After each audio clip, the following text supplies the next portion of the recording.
지금부터 그러면 제가 이제 아까 제가 여러분들에게 말씀을 드린다고 했던 것처럼 자영업 시장 상황을 좀 여러분들에게 이야기를 하겠습니다. 제가 제목을 뭐라고 달았냐면 구조조정 본격적으로 시작되나? 그러면 어떻게 대응해야 되나? 뭐 이렇게 제가 제목을 달았습니다. 사실 코로나19 올해 터졌지만 실제로 심각합니다. 예전에는 경기가 좀 안 좋아도요. 매출이 한 20-30% 빠진다든지 1-20% 빠진다든지 그랬단 말이에요. 그런데 이번 코로나 사태는 어떤 상황을 만들어 버렸냐면 매출이 절반 정도 떨어지면 그래도 너는 선방이야 라고 얘기를 합니다.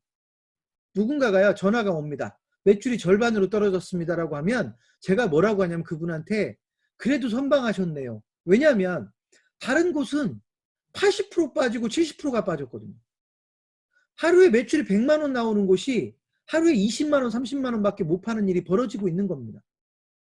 얼마나 심각한지 전에는 이런 일을 절대로 경험하지 않았거든요. 몇 년이 지나서 수년 후에 소위 매출이 많이 떨어지는 경우는 있지만 하룻밤 사이에 한 달 사이에 매출이 절반으로 70% 80%가 빠지는 일은 없었습니다. 초유의 사태입니다. 그리고 그러면 이게 좀 나아질 기미도 보여야 되는데요. 여러분 우리나라만 하더라도 좀 나아질 것처럼 보였잖아요. 그런데 또 이태원 사태가 터져버렸습니다. 그러면서 심각해졌습니다. 아이들 등교가 또 늦어집니다. 전문가들이 이야기합니다. 꽤 오래 걸릴 것 같다고 이야기합니다. 올해가 돼도 끝나지 않을 수도 있다고 얘기합니다. 아예 끝나지 않을 거라고 주장하는 전문가들도 있습니다. 이처럼 상황이 되게 안 좋은 상황으로 치닫고 있다는 겁니다. 그래서 지금 자영업 하시는 분들은 정말로 죽지 못해서 사업하는 정도로 힘드신 분들이 많습니다. 이거는요 경험하지 않으면 모릅니다. 코로나 사태가 터져도요 월급 제때 나오고 대기업에 다니면서 잘릴 염려 별로 없고 이런 분들은 아직 몸으로 느껴지지 않습니다. 그런데 자영업 하시는 분들은 그야말로 느껴집니다. 저희만 해도 그렇습니다. 저희야 뭐 자영업이라고 할 수는 없지만 저희만 해도요 지금 원격 교육을 왜 만들었습니까? 저희 평생교육원이 영등포에 있거든요. 올해 들어서 교육장을 한 번도 사용을 못했습니다. 한 달에 250만 원씩 임대료 나갑니다. 그런데 한 번도 이용을 못합니다. 올 전반기에는 한 번도 이용하지 못할 겁니다. 이런 상황입니다. 그래서 저희는 그래도 교육사업에서만 약간의 타격이 있는 건데 실제 음식점들은 지금 여러분이 생각하는 것보다 훨씬 더 많이 힘든 상태입니다. 그리고 이제 코로나가 터지기 이전에 또 어떤 문제가 있었습니까? 최저임금을 계속 올려야 된다. 최저임금을 만원 시대를 만들겠다. 물론 중요합니다. 최저임금을 충분히 올려서 모두 다 잘 사는 사회 꼭 필요합니다. 문제는 자영업 하시는 분들은 준비가 안 됐다라는 게 문제입니다. 자영업 하시는 분들은 아르바이트 비용 주기도 힘들 수도 있습니다.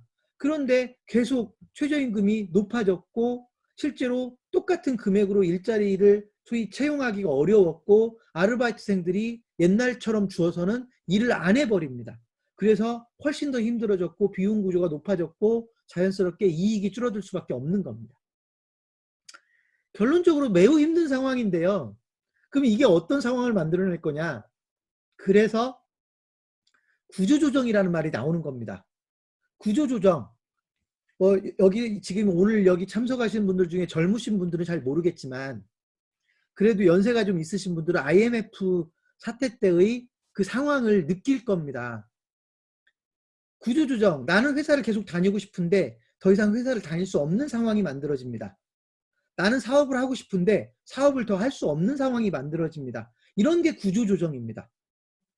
적어도 자영업은 물론 다른 업계로도 다른 쪽으로도 확산이 될 가능성도 크지만 일단 자영업은 구조조정이 될 수밖에 없습니다.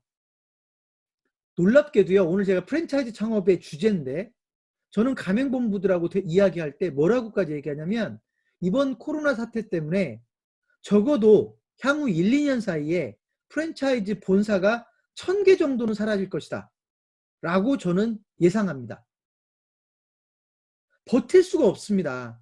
가맹본부들도 버틸 수가 없습니다. 왜냐하면 가맹점들의 매출이 떨어지고 가맹점들이 매출이 떨어지고 힘들면 로열티도 안 낼 거고 물류 수입도 안 들어올 거고 창업도 잘 안 이루어질 가능성이 있기 때문에 실제로 가맹본부들도 계속해서 힘들어질 수밖에 없습니다.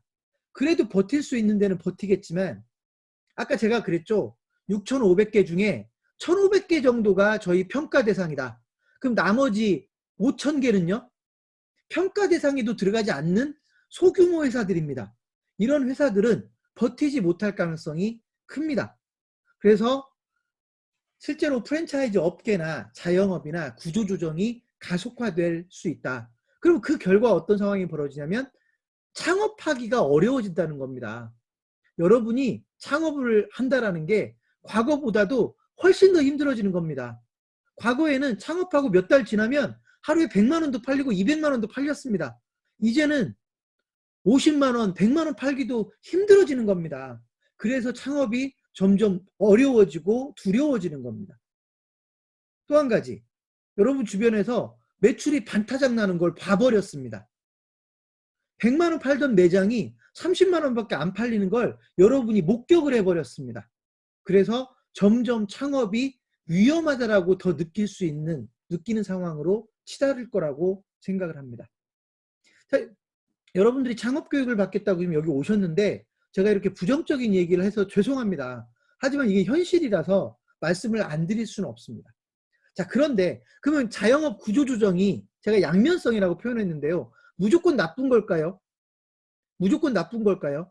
그러니까 자영업 구조조정을 피할 수 있으면 피하면 되는데 이건 정부도 어찌할 수가 없는 겁니다. 피할 수가 없습니다. 그래서 어쩔 수 없이 자영업 구조조정이 진행된다면 이때는 양면성을 봐야 됩니다. 구조조정의 장점도 들여다봐야 된다는 거예요. 장점이 뭐냐면 버티는 사람에게는 더 좋은 날이 있을 수도 있습니다. 쉽게 얘기해서 이런 겁니다. 여러분 한 동네만 가지고 따져보자고요. 한 동네에 음식점이 20개가 있었습니다. 음식점이 20개가 치열하게 경쟁을 했습니다. 다 힘들었겠죠. 20개나 됐으니까. 근데 구조조정이 시작됩니다. 그래서 음식점이 예를 들면 한 10개로 줄어듭니다. 그러면 남아있는 10개의 음식점은요. 상황이 더 좋아질 수도 있다는 겁니다. 왜냐하면 고객들은 똑같은데 경쟁이 약해졌잖아요. 그래서 실제로 구조조정은 이런 양면성을 가지고 있다. 그래서 제가 구조조정을 그래서 제가 좋아하는 사람은 아니지만 적어도 구조조정은 우리가 피할 수 없는 상황이라고 보면 창업을 준비하는 여러분들에게는 적어도 구조조정 이후 대통령께서 포스트 코로나라고 얘기했나요? 포스트 코로나가 자영업을 하시는 분들 또는 자영업 창업자 입장에서는 어떤 상황이냐? 버텨서 정비된 상황에서 남아있는 상태. 그때는 우리나라의 고질적인 자영업의 경쟁이 너무 치열한 문제나 이런 부분들이 해결될지도 모른다. 물론 뭐 이것도 예상에 불과하지만 그럴 수도 있다는 겁니다. 그래서 실제로 여러분들이 그런 희망도 좀 가지면서 창업을 준비하는 것도 좋겠다라는 말씀을 드립니다. 그렇지만 결론적으로 창업을 우습게 여기거나 창업을 너무 쉽게 여기거나 그러면 여러분들에게 너무나 위험한 상황이 전개될 겁니다. 창업은 어렵습니다. 그걸 다시 한번 강조드리고 싶습니다.